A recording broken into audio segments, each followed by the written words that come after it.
It's 7 p.m. Friday, September 6th, here in Seoul. Coming up on News Center tonight. South Korea braces for Typhoon Lingling, expected to make landfall on the Korean peninsula in the next 24 hours. The public is being advised to take precaution as the storm brings torrential rain and gale-force winds. A UN report says North Korea has been dodging sanctions while continuing with its nuclear and missile development programs.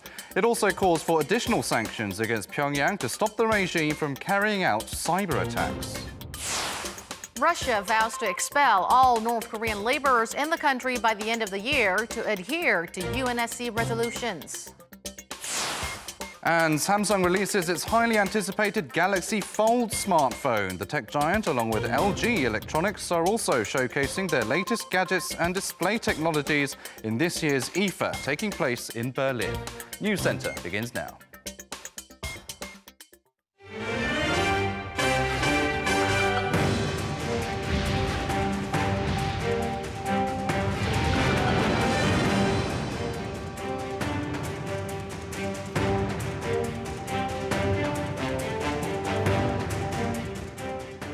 Hello and welcome to Arirang News Center, live from Seoul. I'm Han-daeun. And I'm Noaram. Thank you for joining us this evening. We begin with Typhoon Lingling, which is fast approaching the Korean peninsula.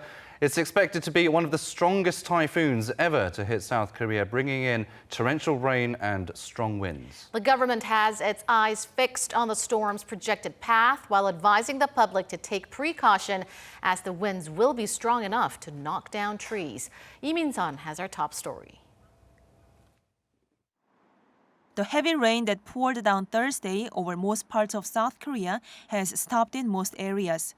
But Typhoon Lingling is quickly getting closer, bringing more rain and strong winds.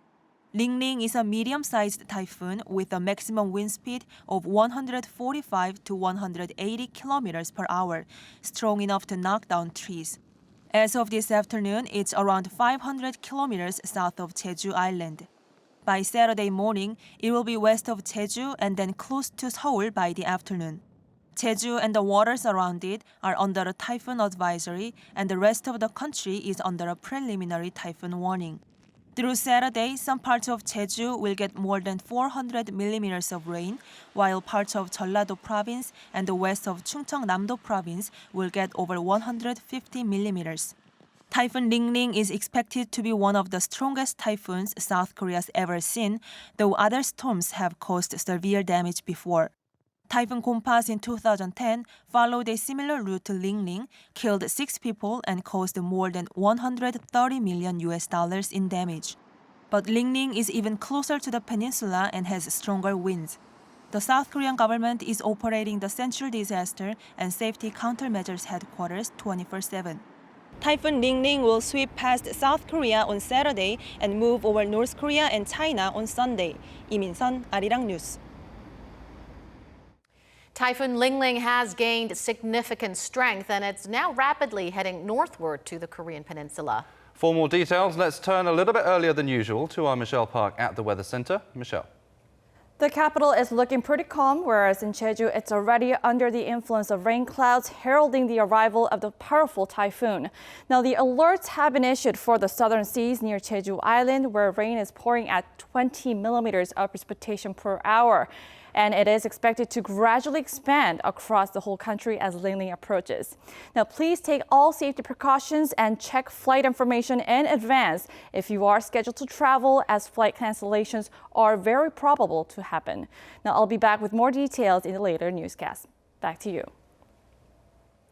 Pan-government efforts continue to mitigate possible damages from Typhoon Lingling, which is expected to hit the nation's capital tomorrow afternoon.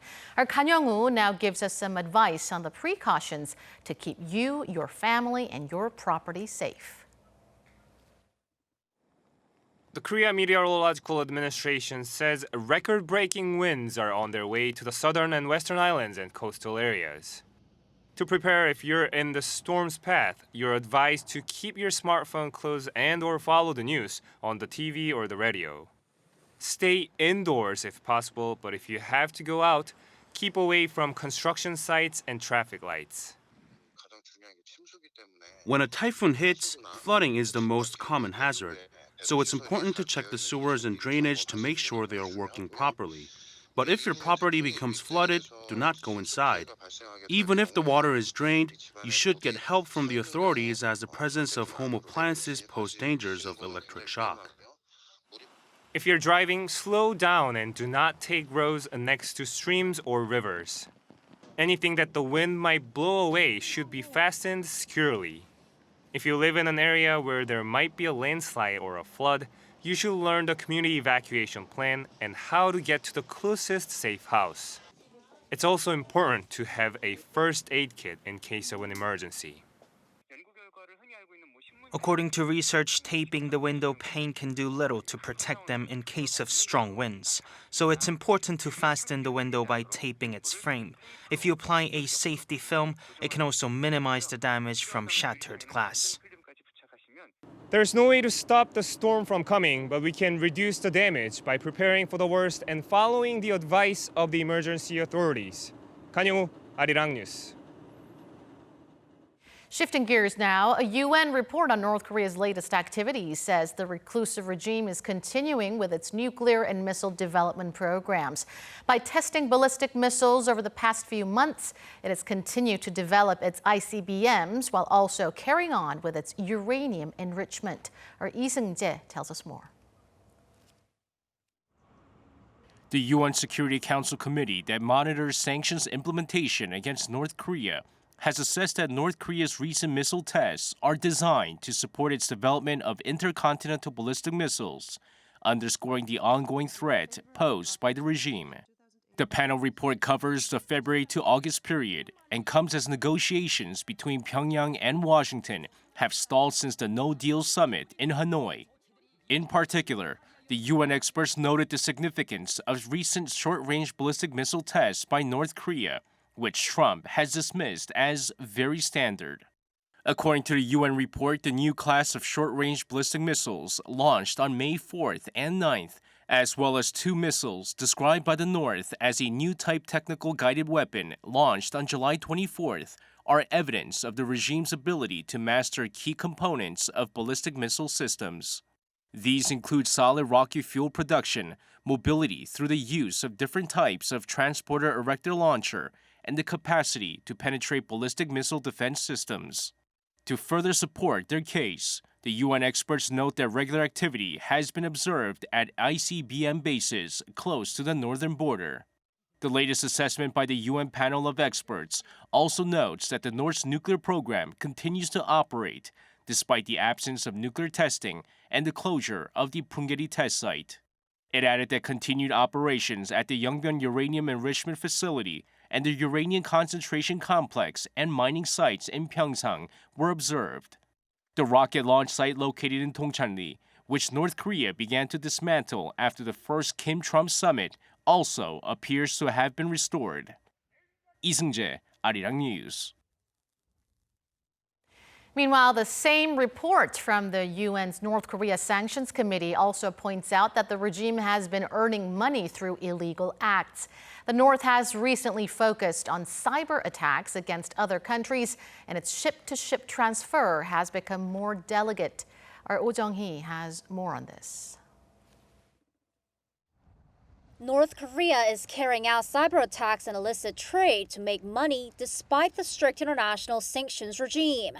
In a report released Thursday, the UN Security Council's North Korea Sanctions Committee stressed that if there are to be additional sanctions on North Korea, then the regime's cyber attack should be the main target. According to the report, the North over the past few years has focused on hacking financial institutions and virtual currency exchanges around the world.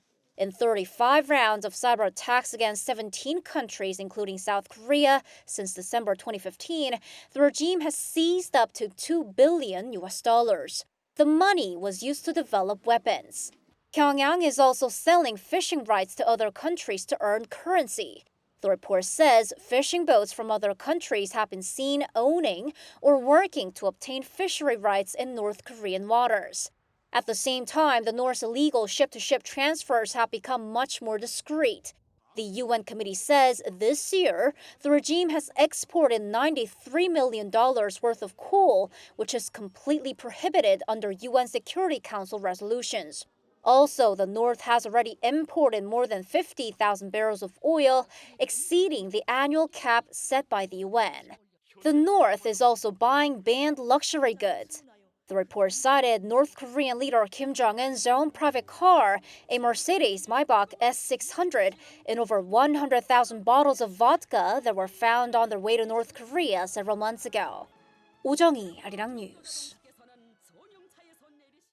U.S. Forces Korea is reportedly struggling with an overflow of information, particularly from its early warning system. This is according to Voice of America, citing the U.S. Director of Intelligence for the Joint Staff, U.S. Navy Rear Admiral Frank Whitworth, during a seminar held in Washington last Wednesday. It was quoted as saying the situation is comparable to 25 years ago when USFK tried to gather as much information as possible. The report also said that in a meeting led by USFK Commander General Robert Abrams, there was a call for information to be better prioritized.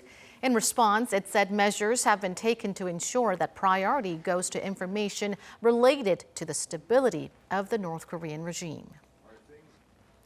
President Moon Jae-in has returned from a tour of 3 Southeast Asian countries, namely Thailand, Myanmar, and Laos. With those ASEAN members, he worked to expand cooperation in a range of areas and to drum up support for South Korea in its trade conflict with Japan. Our Park Hee-jun, who traveled with the president, files this report.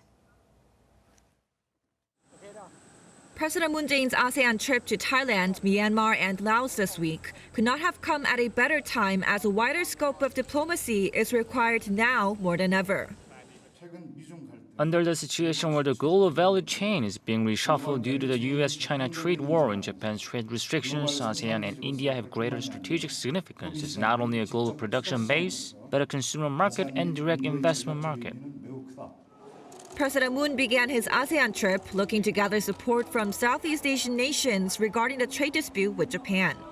In an interview with the Bangkok Post prior to the trip, Moon emphasized that Korea and ASEAN need to unite against the spread of trade protectionism. And that was indeed on the table when the president held talks with his counterparts in Thailand, Myanmar, and Laos.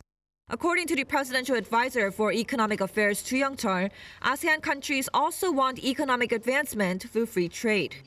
During the talks, they shared the belief that a fair free trade order needs to be maintained.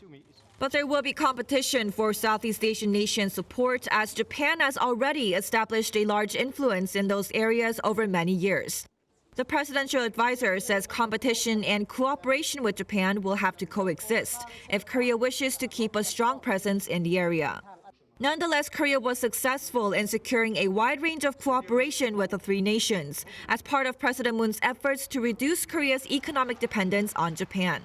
Korea and Thailand agreed to increase exchanges in technology related to the 4th Industrial Revolution. And while Korea has notified Japan that it will not extend their military intel sharing pact, it signed a similar agreement with Thailand this week, with Seoul and Bangkok agreeing to increase bilateral cooperation in defense and military intelligence. Korea also agreed to jointly develop infrastructure in Myanmar. The 2 countries are working on a joint industrial complex where Korean companies get easier access to the Myanmar markets in return for their investment. And in Laos, President Moon announced his vision for expanded ties between Korea and the Mekong region, agreeing to help develop infrastructure along the Mekong River. All 3 nations also reaffirmed their support for the Moon administration's efforts to establish complete denuclearization and lasting peace on the Korean Peninsula. President Moon is now the first South Korean leader to visit all 10 ASEAN nations. The partnership he built with the Southeast Asian nations will be foundational when Korea hosts the South Korea-ASEAN Special Summit and the South Korea-Mekong Summit in November this year. Park Hee-jun, Arirang News, Vientiane. Turning to local politics, Justice Minister-nominee Cho Kuk has denied having any role in corruption allegations against his family during a confirmation hearing at the National Assembly earlier today. A key point of contention was alleged fraud regarding his daughter's academic records and college admission. Cho apologized to the public, saying that his words and actions have not been in line with his call for a fair and just society. He vowed to carry out sweeping reforms if appointed as Justice Minister as a way to regain public trust. I accept the public's criticisms and I admit I've made inappropriate remarks in the past, but I believe I will be able to carry out prosecutorial reforms, which has been one of the key goals of the administration. I have been working on it since I was the presidential secretary. There has been slow progress and I hope to be able to complete it. The ruling party defended Cho, saying he is fit to carry out the administration's reform drive, while the opposition bloc called for the scrapping of his nomination. Cho and his family face other allegations, including making suspicious investments in a private equity fund and alleged irregularities in real estate transactions. A two-day hearing was initially scheduled for earlier this week, but was called off on partisan wrangling over his suitability for the post. Instead, Cho held an unprecedented press conference to explain himself. Cho's confirmation hearing is a mere formality, as his appointment does not require parliamentary approval. Shifting gears now, it's been one of Westminster's most turbulent weeks as British politicians continue to battle over the terms of the UK's exit from the European Union. While Prime Minister Boris Johnson wants to leave the EU by the end of the October deadline with or without a deal, he was defeated in Parliament this week by MPs who voted to block a no-deal Brexit. Johnson has raised the stakes by pushing for an early election next month, which lawmakers have also ruled out.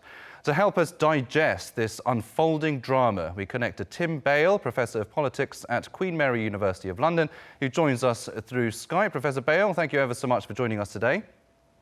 No problem.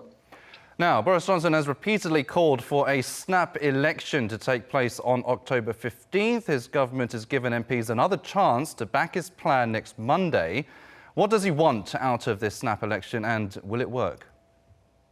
Well, what he would like is for the Conservative Party to win that election with a bigger majority. He would then be able to overturn the legislation which has just gone through to block no deal and take the UK out of the European Union by the deadline that he himself has set himself of the 31st of October. Right. Now, Prime Minister Johnson says attempts to delay Brexit will only scupper the UK's negotiating power. He's also said he will be rather dead in a ditch if Brexit was to be delayed. Is this a convincing argument by Johnson that delaying Brexit might hinder the UK's chance of negotiations? Well, I mean, I think he is committed to this idea. I think it's probably an illusion that by threatening no deal, he can somehow persuade the EU to make concessions to the UK. All the noises coming out of Brussels suggest that that strategy isn't working. So I doubt very much, really, whether the chances of a deal are improved by talking about no deal. It seems fairly clear, I think, to most people in this country, because we've seen leaks come out about the negotiations with the EU, that they are, in fact, a bit of a sham, and that Boris Johnson really simply wants to take the UK out of the EU without a deal. Right. Professor Bale, in your view, how likely is it that Brexit will be delayed? Will the Prime Minister be able to come up with a new plan in time? It looks now very likely that we will have an extension of the October the 31st deadline. It looks very like Parliament has succeeded in blocking no deal. It doesn't look as if Parliament is going to give Boris Johnson the general election that he might require to try and stop that legislation having any effect. So I expect that he or whoever succeeds him, he might resign, we never know, will write to the EU and ask for an extension, and that extension will last until January 2020. Now, speaking of possible resignation, do you think that Boris Johnson will resign if Brexit is delayed? And if he does, what implications do you think that will have on this process?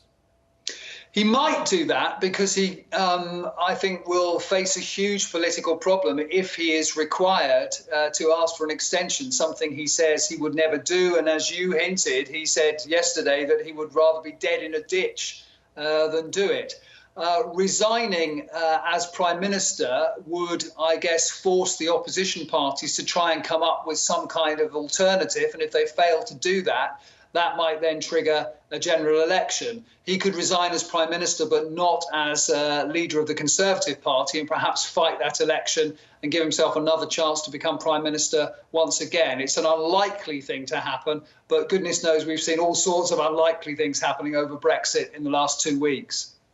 It certainly has been a chaotic process, not just weeks, but for months now. And I'm afraid that's all the time that we have for today. Professor Tim Bale, thank you ever so much for your insights.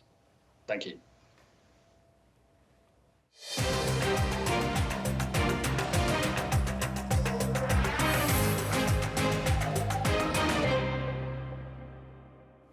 From Brexit to tech now, Samsung and LG are showcasing their latest gadgets and display technologies in this year's IFA, which opens on Friday in Berlin. Our Oh Seung has a sneak peek of what to expect. It's all about bending the rules at this year's IFA, the world's biggest consumer electronics fair, with South Korean tech giants breaking the conventions of display technology. What I find really interesting is the things that are new and only just coming into the shops, especially rollable and foldable displays. These devices will be very expensive, but they show the direction we're heading in. Samsung's $2,000 foldable smartphone, the Galaxy Fold, is a major showstopper, featuring the world's first Infinity Flex display. There has been high anticipation around its launch after the initial release date was delayed by months due to screen defects, as well as Samsung's competition with Huawei in releasing the industry's first major foldable smartphone. When Samsung's Galaxy Fold first broke cover in February, everyone was super excited about it, and all the technology enthusiasts wanted to go out and get one, despite the high price. I'm worried that perhaps now, given the delays, given the problems, people will be a little more nervous. However, when you get the product in your hand, I have to tell you, it does feel lovely, and it really is the ultimate kind of technology gadget bling on the market right now. Meanwhile, LG is also showcasing a world's first, a 65-inch TV that can be rolled out of sight into a sleek box when not in use. The OLED model was first revealed at the Consumer Electronics Show in 2018 and is expected to go on sale later this year. The IFA show runs until next Wednesday. Oh Seung, Arirang News. Meanwhile, after months of delay, Samsung has revealed its foldable 5G smartphone earlier today in South Korea. The do-over launch comes after the first iteration of the device was introduced back in April, which was plagued by a number of defects. Our Choi Jung-yoon was at the launch event in Seoul and files us this report. Foldable smartphones have landed in South Korea, with Samsung Electronics releasing its Galaxy Fold 5G phone on Friday. The first pre-order customers unwrapped their boxes at a lunch event in downtown Seoul. It is lighter and its screen is bigger than I expected. I need smartphones and tablet PCs for work, so I decided to get a Galaxy Fold, which has both functions. The lunch event also attracted the attention of nearby shoppers, who walked in to check out the new device. The concept of the device is very new to the market, which makes it very expensive and risky for consumers to easily buy.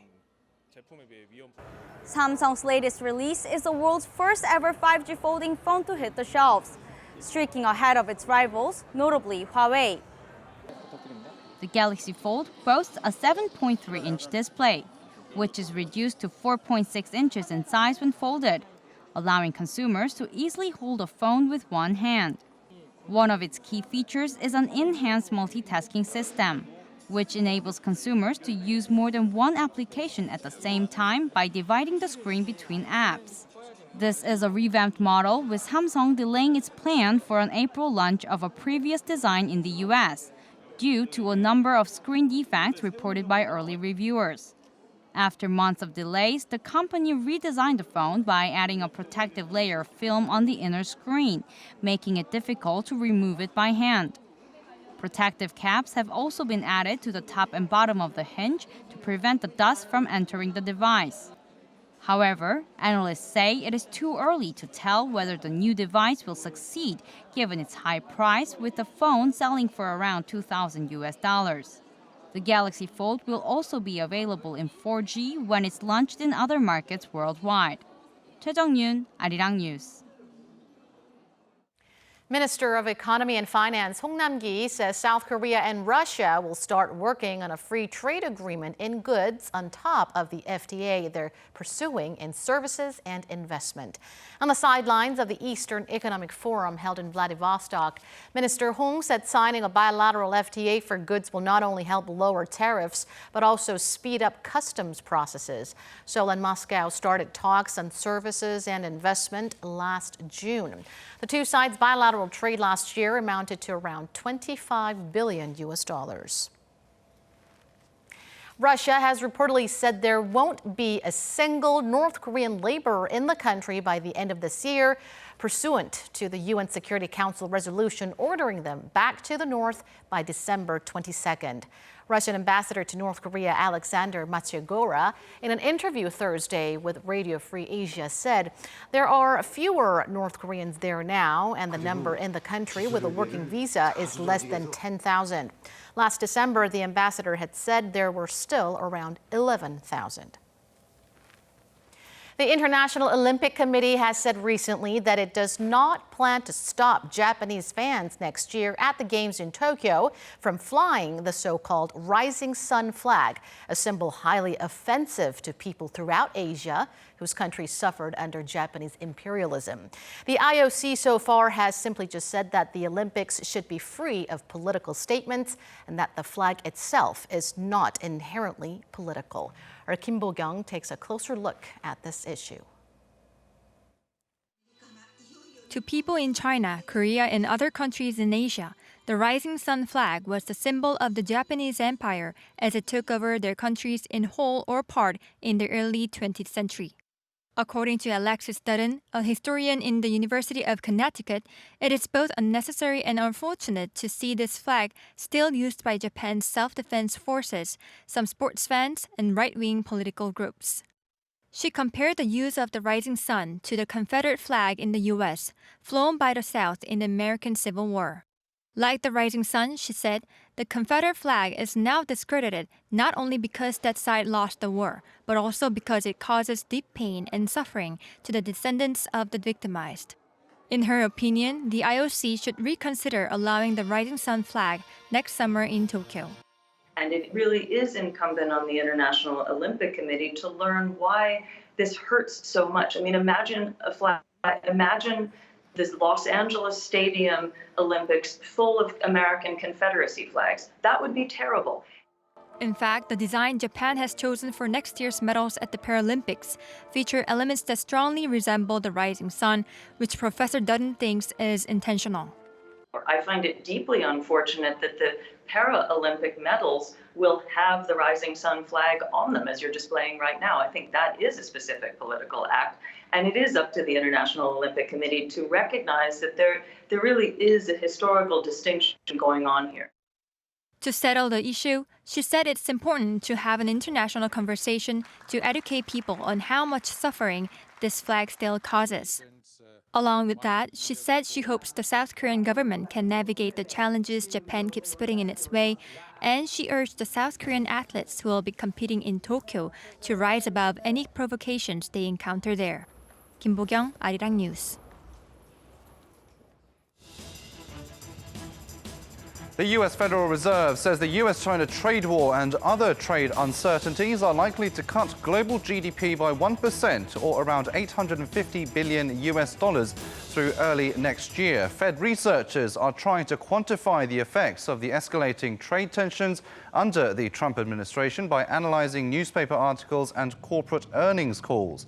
The central bank said growing trade uncertainties have pulled back corporate investment and production around the world and is likely to drag down U.S. GDP by 1%, or about $200 billion. A group of scientists who released the first ever photograph of a black hole has been awarded the Breakthrough Prize, widely referred to as the Oscars of Science. Back in April, scientists from the International Event Horizon Telescope collaboration captured the image of a supermassive black hole located at the center of a galaxy 54 million light-years away from Earth. The 347 global scientists who participated, including 8 South Koreans, will also divide the prize money of $3 million. The honorees will receive their awards at a ceremony on November 3rd at a NASA research center in California. South Korean striker Son Heung-min has become the first Asian player to make the shortlist for FIFA's Best 11. FIFPro, an organization representing over 65,000 professional footballers, released its 55-player shortlist for the 2019 FIFA FIFPro Men's World 11. Son will compete with 14 other players, including Lionel Messi and Cristiano Ronaldo, for the 3 attacking slots. The final selection will be announced at the FIFA awards ceremony in Milan on the 23rd. Special refreshments will be available to the public at a kitchen inside Gyeongbokgung Palace later this month to give visitors a feel of how Joseon royalty enjoyed their tea time. Korean traditional music will also be played in the background while visitors enjoy royal refreshments such as dried persimmon, fried lotus fruit and chrysanthemum tea. The special royal event will take place from the 22nd to October 5th, twice every evening. A maximum of 60 people will be allowed per sitting. That has been your 3-minute news flash.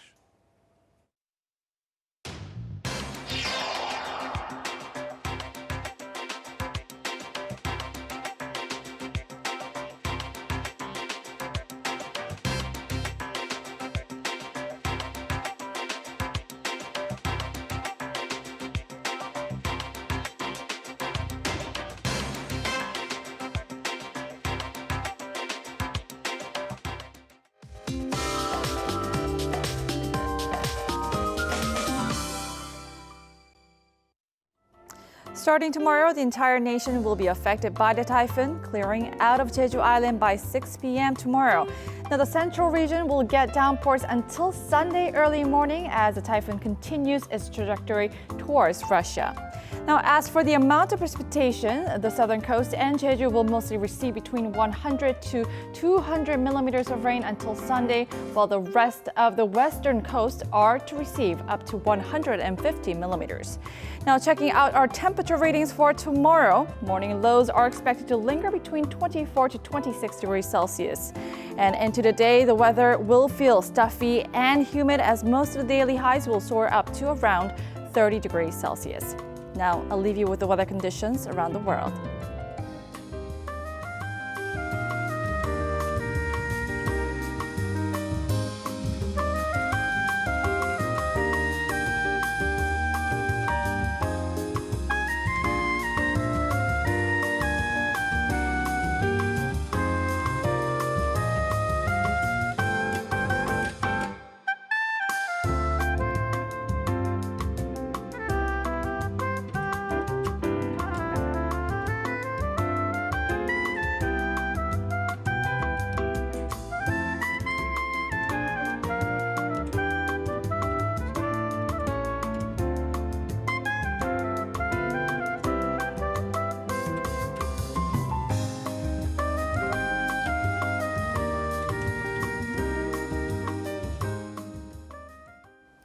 Well, that will wrap it up for this edition of Arirang News. Thank you, as always, for watching. News in Depth is next.